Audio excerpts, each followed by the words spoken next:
Hello and welcome to episode 31 of TBC The Board Crew. I'm joined tonight by Ben. Hello. And our special guest all the way from Canberra, Chris. Hooray, special guest. How you going, mate? Very well. Tonight we'll be reviewing Forbidden Island.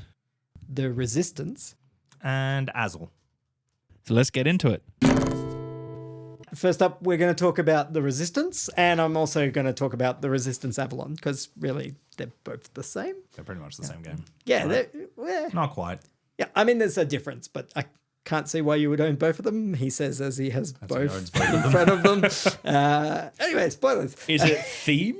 Is theme the thing? Not well, sort of. I mean, sure, one's in the future, one's in the past.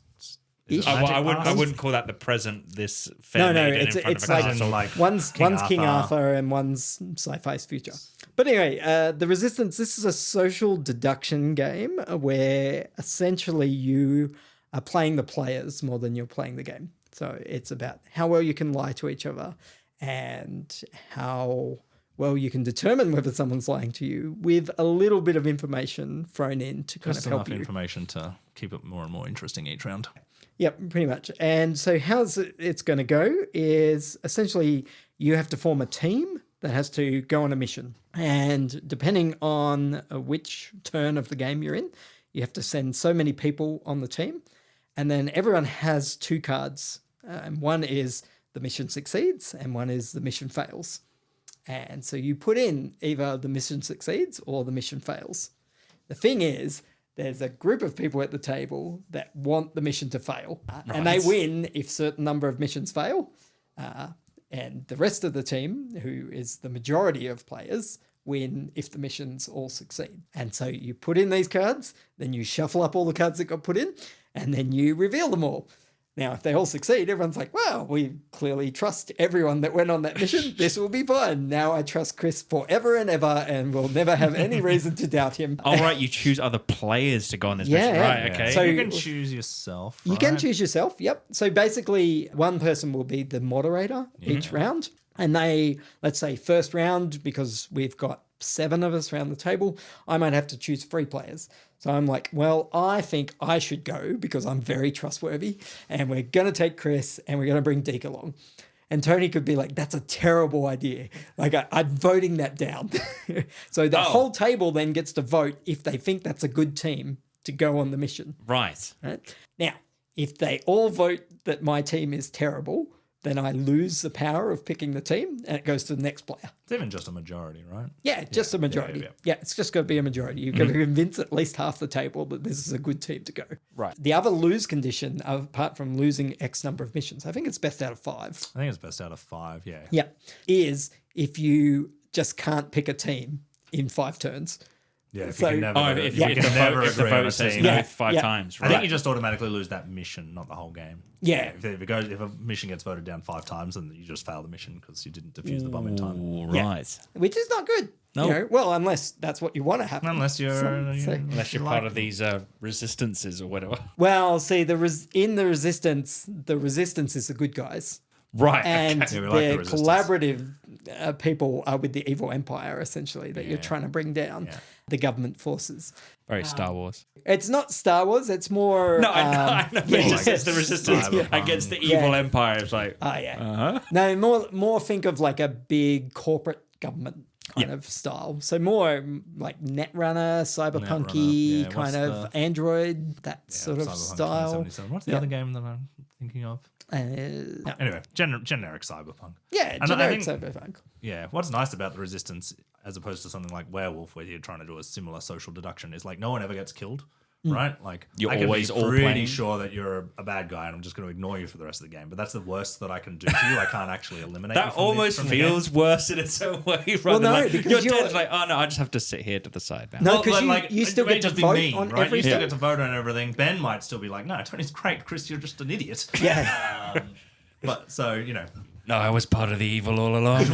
this is what we always find out at the end of the game, isn't it? Yeah, and so as you play this more and more, you start getting these kind of meta games that sort of start developing. Right, yeah. You know, all the spies who are the people working against the resistance might go, well, I'm going to pass the first mission that I'm on and then I'm going to fail the second mission. Yeah, cool. I'm And going to then you're build like, trust, and then like, Yeah. you know, we because each mission tends to increase the number of players that go on it. So, you know, the first mission, you're like, we're picking 3 people. It passed. That's great. Now we're going to pick 4 people, and now it failed. Well, looks like it that must be fourth that new person, person that we added that new is- person Yeah, must right. be the Sam one on a that did mission it. again. So, and they're like, I'm getting thrown under the bus here. I guess eventually that person will be picked again if the mission keeps expanding. It's like, well, now we need 7, now 8. It's Well, like, you're we're never all- going to have to take the whole table because it's Right. always designed that you can always just pick good players. And then just pass, yeah. And so then it's just like pass. if there's 4 good players, the maximum team size will be 4. So if you can Yeah. work out, Right, okay. Yeah, if just you can keep work out sending how them. those good 4 are.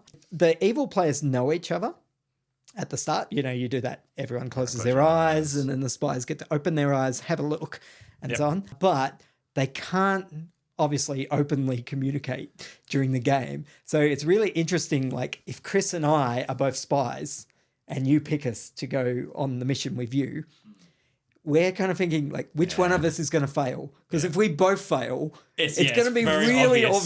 obvious. Like, well, hang how on, many there was spies- Team is 2 a horrible fails team. and a succeed. What's going on? Yeah, and then suddenly we're really exposed, and people will just ignore like all those 3 people for the rest of the game. That's fine; they'll win that way. So does a mission fail if There's there's a only majority? one fail. No, just Oh, it's just if only yeah. one. like, Okay, it so could if be a anyone mission of has a 5 fail, people, and if there's one fail in there, boom, it's gone. and there'll be no reason for the good guys to want to get a fail. No, the good guys, I think, are even I think the prohibited rules from say failing it. The rules say you yeah, can't. you cannot you have play to always anything. play If you're succeed. good, Yeah. you must play good. Yeah. Right. Okay. I mean, If you've you're got to hold bad, your you 2 have the cards choice. and pretend which one you're putting in, Right, but okay. essentially there is never a reason why you would fail, and you always have to succeed. Okay. It does really good job at sort of building up that tension because it starts, you know, with a small team, and you kind of even the tension of the first one fails and everyone's like, oh gosh, we don't know anything now. But the mission's kind of building up.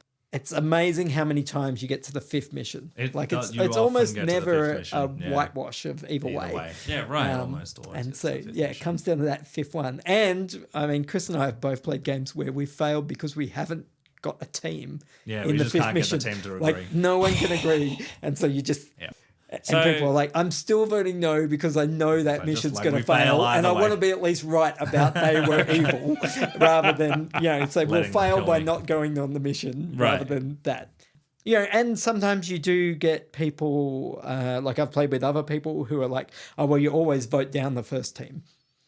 I'm like, why? Yeah. And so That people, makes you no can kind sense. of gain some information by how people vote on the Yeah. teams, because obviously the evil people want evil people on the team. So if everyone votes yes, that's a great team. Maybe that's an indication that you've got an evil person on the team. So maybe you're less happy with that team now. Hmm. But you've already voted by that point, so bad luck. Right. Okay. So yeah. So if it's like, all right, there is some. I'm a bad guy.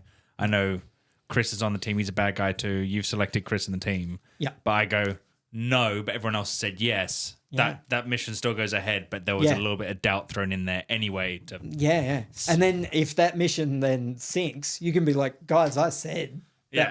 that was a terrible team. Right. You know, you've got nothing to go off, but everyone suddenly goes, well, Tony's a pretty good bloke.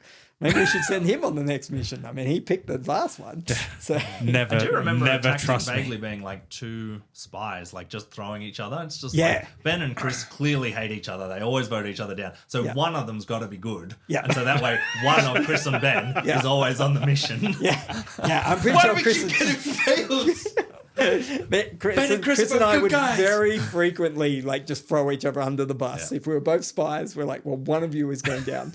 We're just going to spend the pulling whole them. game arguing with each other about who is the real spy. Oh, you're on Team Ben or you're Team Chris, but it doesn't matter. Yeah, It doesn't Both are matter. bad. Chris win either Because way. you're on Team Empire at the end Yeah. of the day. Yeah.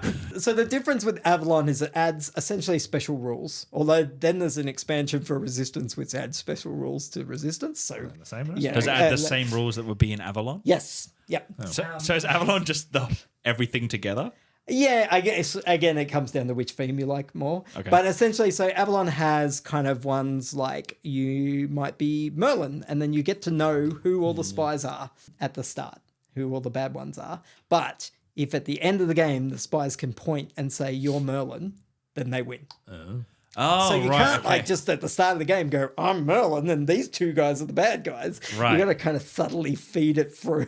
Okay, that's cool. It gives the bad guys another thing to think about. Like, well, if we can point out Merlin, we know we're going to win anyway. Yeah, there's like a Lancelot character who they can swap sides halfway through. So I think it's if they go on a mission and that mission fails, they flip to evil.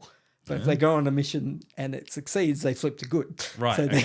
they kind of keep like bouncing around. They never know what team they're on, and they're trying to like figure out which team's going to win so they can flip to that team. They might be able to put in 2 votes in a mission. There's all kinds of weird little roles that they all get special stuff and so on, which is pretty cool. Avalon is good, but I actually do like the just cleanness of the resistance. It's good. It has cards. You haven't mentioned you do get some powers in resistance, like not as a character, but you do. The leader gets a card each round or something. Yeah, yep. And so you get these little, like, you can look at the character next to you, and that just opens up another whole can of worms, because I can look at your card and be like, Tony's bad.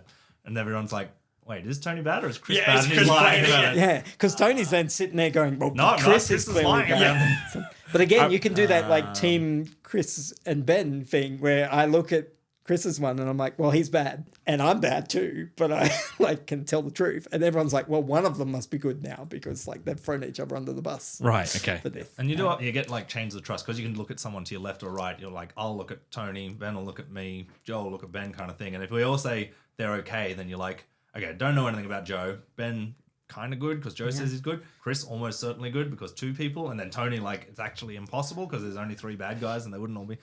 Anyway, you can do things like that. Although I remember one game where we did literally have a chain of 4 in a row that, like, well, it must be. And it was all 4 bad guys just coincidentally all sat next to each other and all got to spy on each other.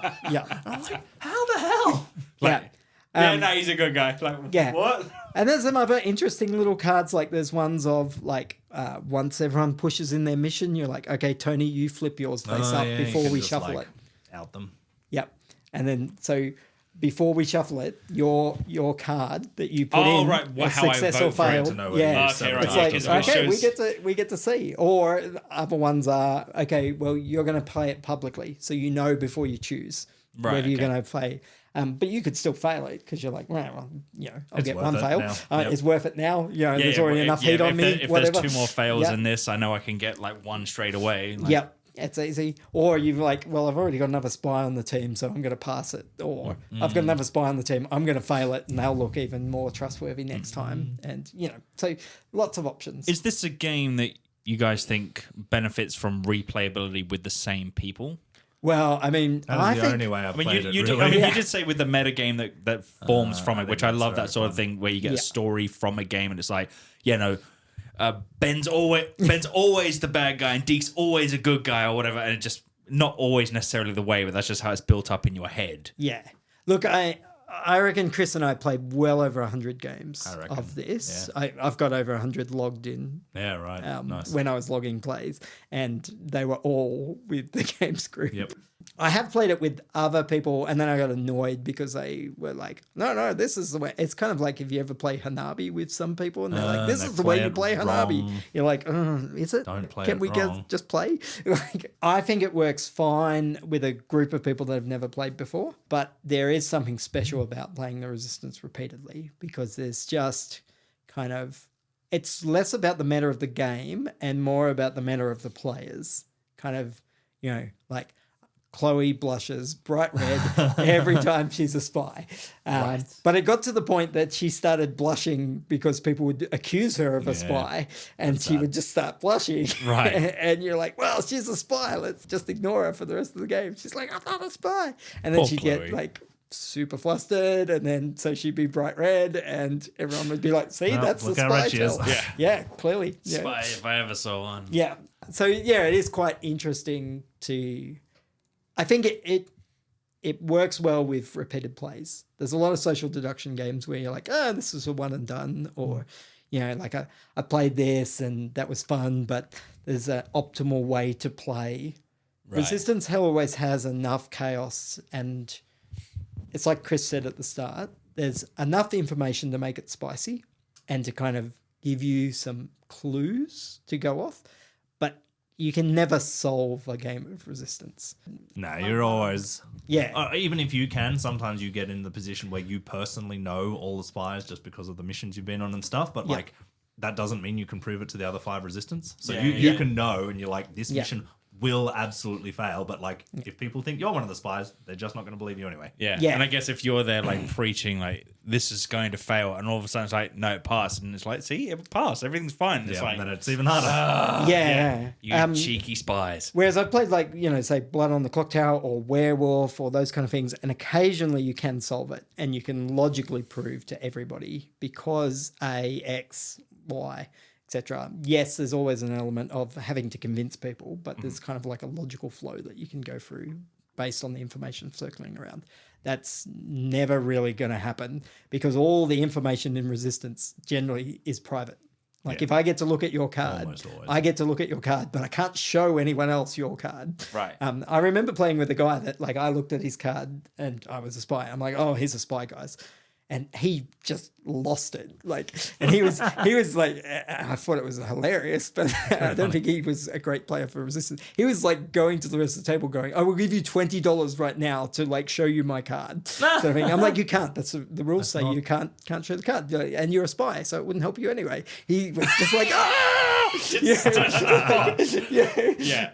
But yeah, they still thought he was a spy because people were like, he's just going completely insane. Like he must be a spy. He's going too far to try and prove he's not a spy. But poor guy was innocent. But like, oh well. Ben throws you under a bus. Sometimes you just stay thrown. That bus is coming. Sometimes you just gotta lay there and accept it. Yep. Righto, okay. That's the Resistance.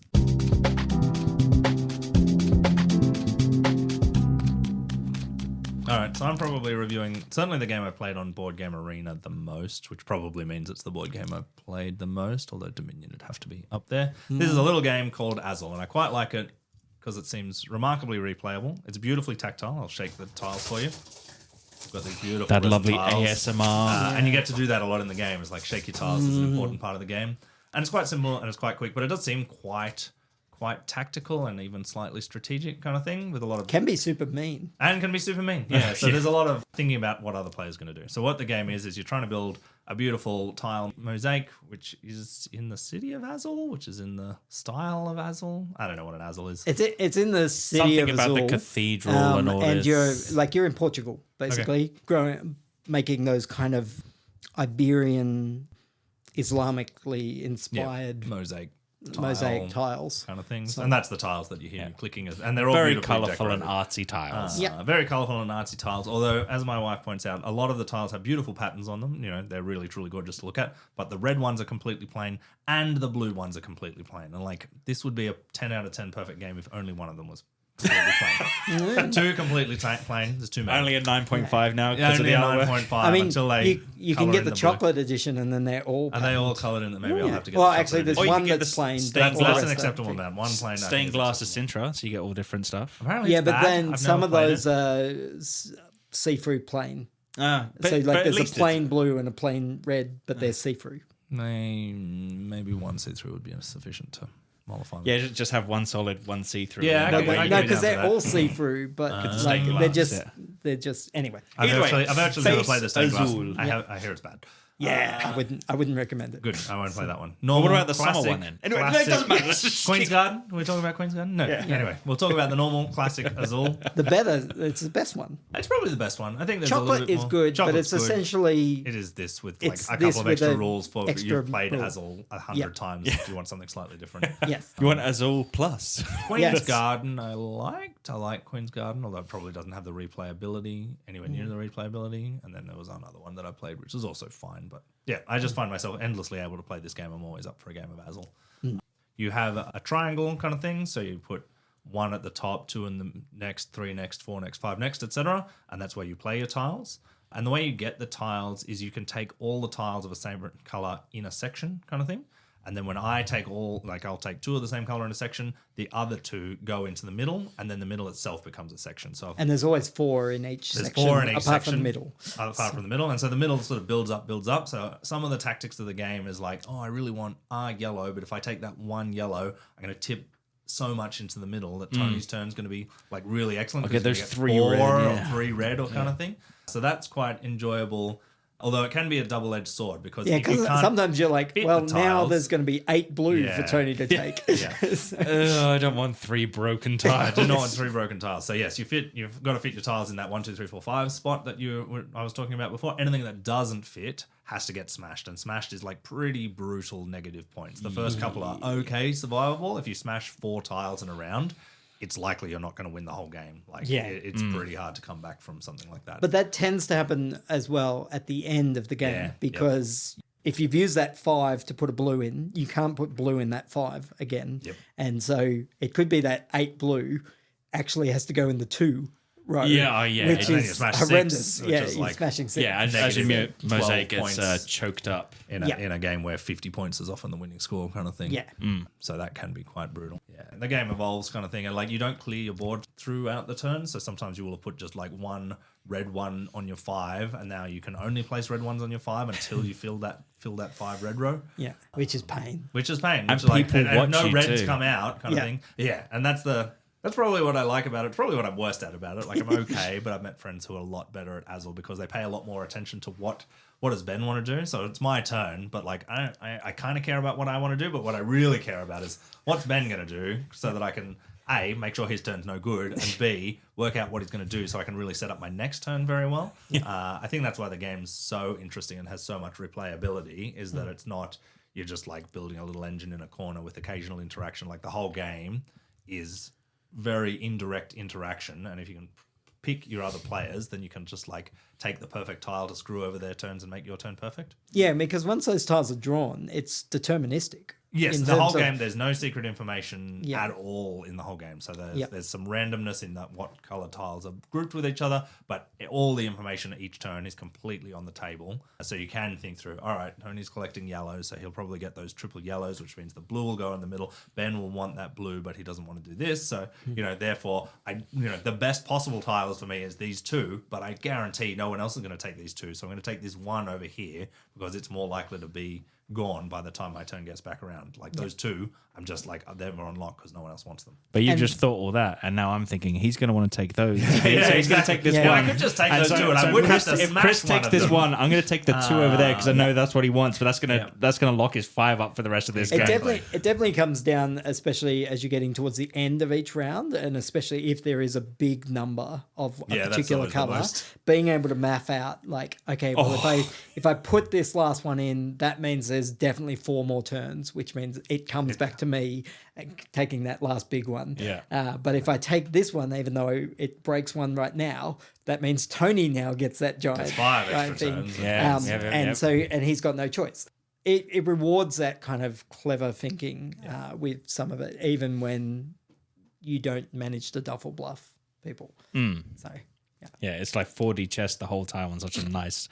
I mean, you can play this game really light and just sort of focus on your board and just not stress about everyone else, but You I can. think as And, like, you there's- get more I've experience played with it, this you sort with of have 7 to. and 8 year olds, and they love Yeah, it. they And love it. They can just you focus on their own board Just and play that's and fine. And you it's just dominate them by just... No.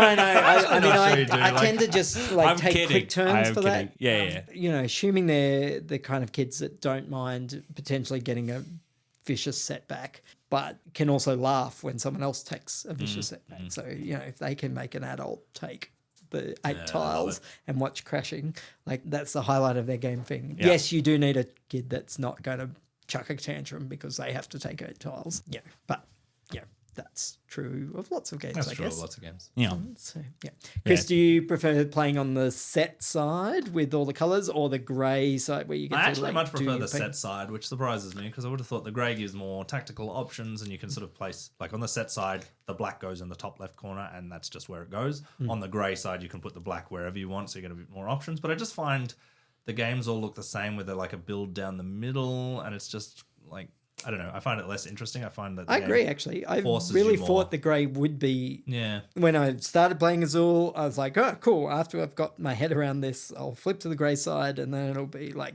the real 4D chess comes out. And then you play the grey side a few times, you kind of like...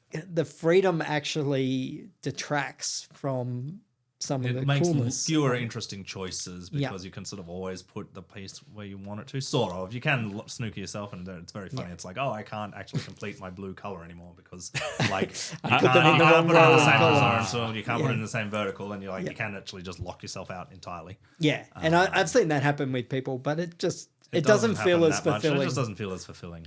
I should mention too, the other thing is this actually looks like a classic game that you would find like at your grandparents' house. Yeah. Like it just has that kind of, It's that slight sepia vibe. well crafted, well made. Those tiles are really beautiful, chunky bits. It doesn't look mass produced in kind of any way. Like obviously it is, but it actually looks like a beautiful kind of handcrafted sort of artistic piece that you might have out. It's a beautiful game. Yeah, the product quality is way up there. It just feels nice.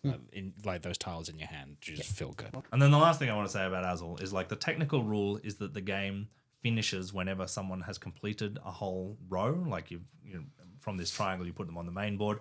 And like in your first game, you're like, oh, will they finish the game? Won't they finish the game? And then after you've played it like twice, you realize that the top ones are so powerful that like the game is 5 turns is what that means. Like there is no game that I've had since my first 2. I think literally no game I've had since my first 2 that is not 5 turns. Like there's this technical rule, but I think it's just to help the slower, newer players kind of thing. Once you've got any lock on this game at all, the game is 5 turns long. Yeah, agreed. So highly recommend. Highly recommend. It's short, it's sweet, but like it will keep it will keep the 8-year-olds happy, and it will keep like I've played some pretty advanced board games, probably not as much as people who host a podcast about board games, but I love my Terra Mystica, I love my Scythe kind of thing, and this game keeps me coming back every time.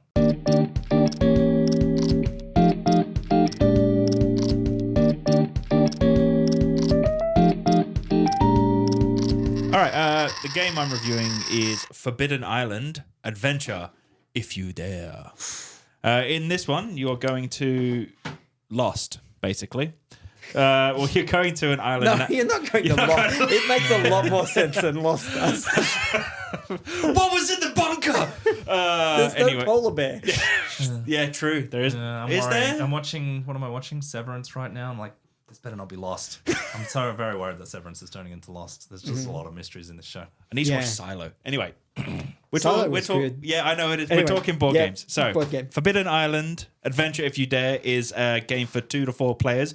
I think an early design from Matt Leacock, published by Gamewright Games. It's a game in which you are all characters on an island that is sinking rapidly, and you're trying to get the artifacts out before you guys all sink and drown and get trapped on this island. With the benefit of hindsight, you can figure out why the island was forbidden. Maybe it was a terrible idea to go there. I mean, I don't know who called it forbidden. Maybe just nature did.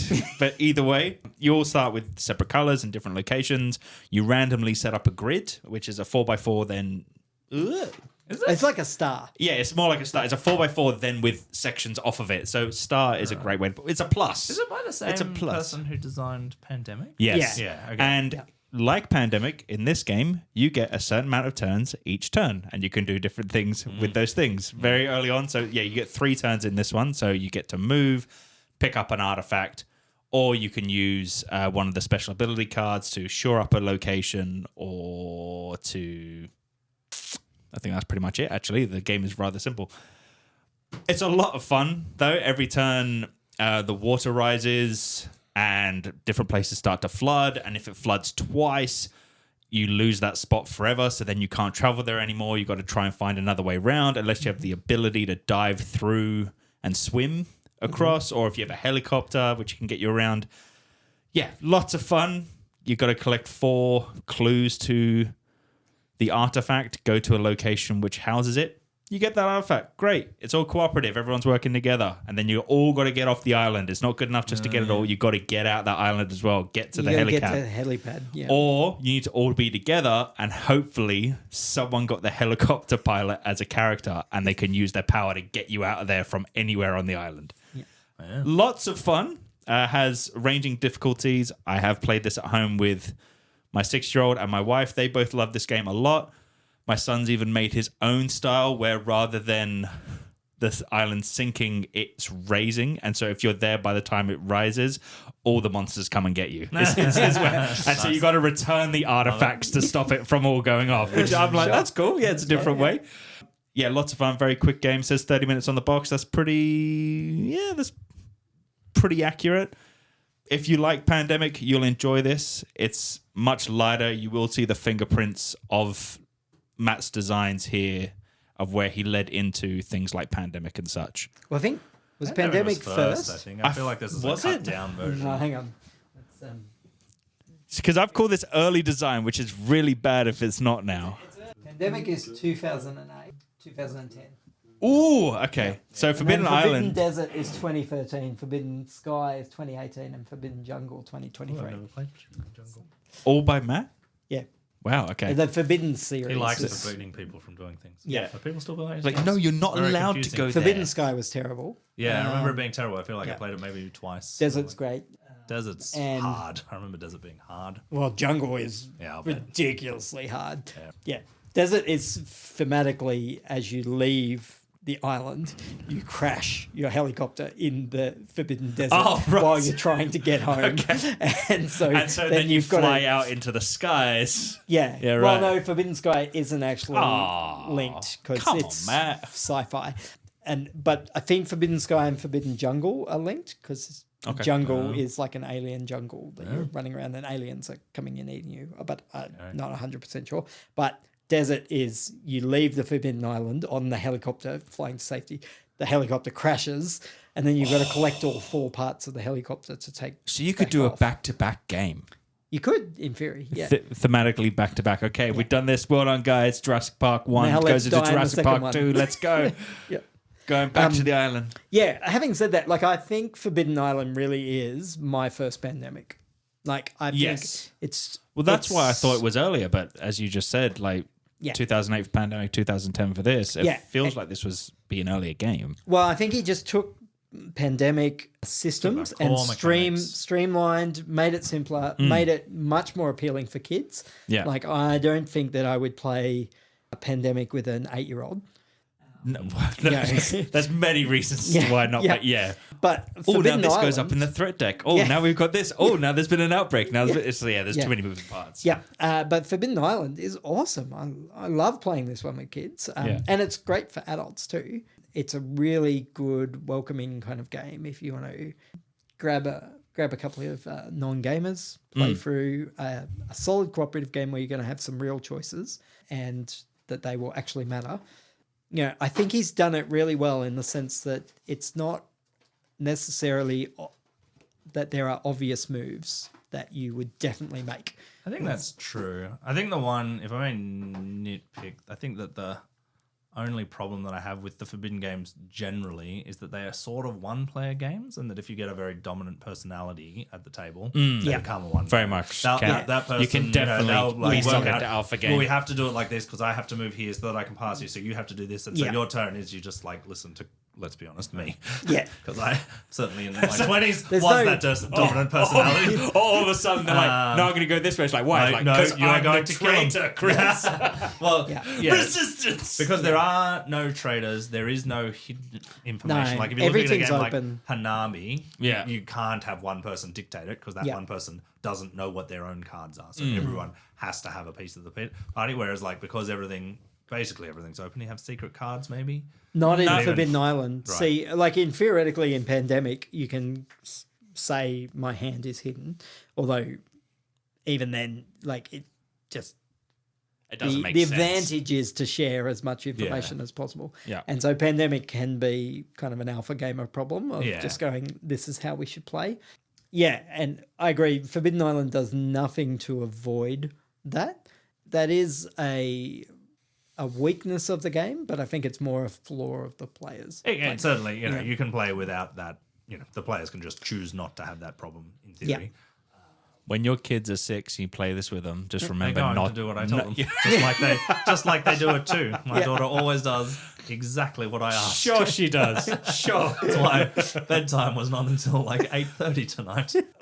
Whenever I have a family that's talking to me about they want to introduce their kids to board games, but especially if they're worried about their kids winning and losing, this is one that I would recommend. Because Yeah, I think actually- cooperatives are a great way of I have a teaching. feeling my wife strongly believes that. She's got a nephew who does not take losing very well, and so playing games more like this just let him enjoy things without stressing out. So Well, it much. becomes a team sport, I guess, then. So it's not just like, yeah, you lost. It's, we lost. Oh, no. But we had fun. Let's play again. You know, you can sort of teach I that. think cooperatives give a great chance for kids to learn how to lose well. And if it's a cooperative like this that is at a level that they're going to be able to understand and engage and and have some actually- cool pieces, that's a Yeah, winner. because the artifacts in some this thing choices are going, pretty cool. You got like a griffin, a fire, a cup, and then like a broken earth. Wind, water, earth, and fire. Yeah. The four elements. True. Yeah. But they did not need to be as flashy as they are. No. They could have literally been cardboard tokens or something, or just mark on a track. Yeah. But they've gone to the effort of making it look cool. And like when you play with kids, you see them light up when they get to pick up Oh, yeah. that thing. We always try and make it so that Logan's getting the artifact. Like every time. Like, yeah, cool. I've got these guys. Like, oh, I need those. Like, okay, well, come get them. Like, there you go. And he goes to get them. Like, yeah, I got the fire. It's like, yeah, cool. It's like, all right, actually, Dad, you can hold that one. Like, all right, I'll keep the fire. Doesn't matter. We all got to get off the island together. Yeah. But no, this is a lot of fun. Easily replayable. It has a difficulty setting. We decided to play it on the hardest difficulty for the hell of it, and we lost in 2 rounds. So there you go. Well played. So GG. But that's, at least you learned. Yeah, that's it. Yeah, I might have to get Forbidden Desert now and do the back to back. That's Forbidden Island.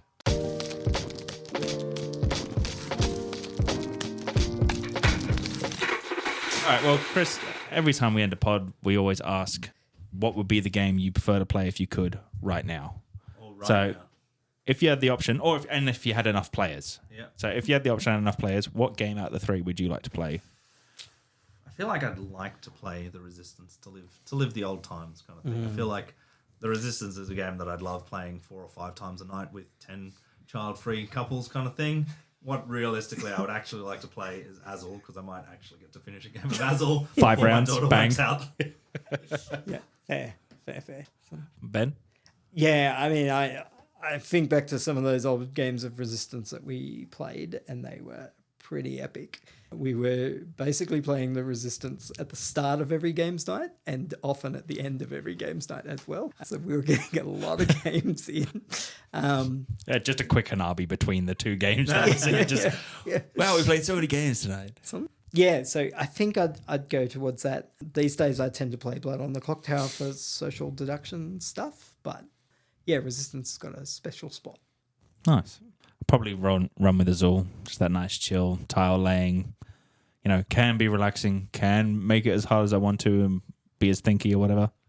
Yeah, that's probably what I'd want to play. Well, thanks for joining us, Chris. And shout out to your podcast, Affix. Oh yeah, Affix. Yeah, if anyone wants to. mispronounce Azul, you can mispronounce Affix. Yeah. Do you want to give a quick plug? Sure. Affix is where a friend of mine, we always used to have coffee walks. We worked together kind of thing, and we get coffee at 10 o'clock and just like talk about whatever we'd read that morning kind of thing. And I always promised that if I left Wodonga, which I did in 2020, that we would start a podcast so we could continue to have our philosophical rants. We try not to have any original ideas. We just discuss other people's ideas. Very nice. Cool. I mean, we don't have original thoughts either. No, that's not true. We called Sky Team and we called the Lego game being a reskin of Oh, yeah, that's right. Yeah, Fallout. we've had we're hitting everything first. We've had a lot of shout outs and we're ahead of the curve. Yeah. we think. Nah, we're not. Anyway, thank you very much for getting bored with us. We hope to get bored with you next time. Bye. Bye. This has been the Board Crew. Hey, thanks for listening. You can join the conversation, have a chat with us, and maybe even tell us a game we need to review by rolling over to our socials. Just search the Board Crew on Facebook. See you next time.